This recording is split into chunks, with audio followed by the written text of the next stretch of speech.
Man liekas, tā vairs nav problēma, tā ir krīze. Es pati uzaugu, kā zinām jau, paziņoju, kad es piedzimu. Pietiekami nesen arī absolvēju skolu, un tieši šī savārstītā informācija par dažādiem priekšmetiem, šīs visas nodaļas tika izlaistas.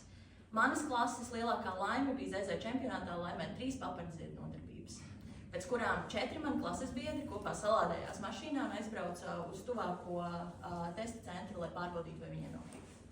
Tas ir, man liekas, izcils piemērs tam, cik ļoti tā informācija ir nepieciešama, un viņa ir izšķiroši nepieciešama.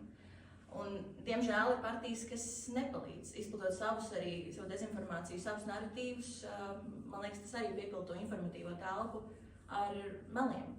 Un man ir žēl, ka tas tā ir. Man liekas, ja mēs vēlamies veicināt dzimstību, veicināt demogrāfiju, tas nav jādara uz dezinformācijas rēķina.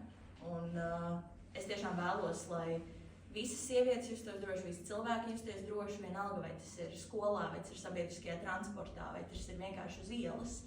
Un pakāpeniski mēs uz to virzamies, bet, manuprāt, tas nav kā ne progresīvai jau ir ieviesuši sodus pret seksuālo uzmākšanos, kas arī ir realitāte.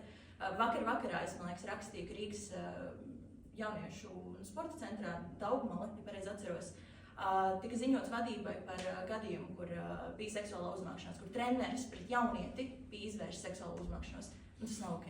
Tā nav Rīga, kurā es vēlos dzīvot, un es neticu, ka tā Rīga, kurā citi jaunieši vēlas dzīvot un uzaugt. Un pēc tam arī veidot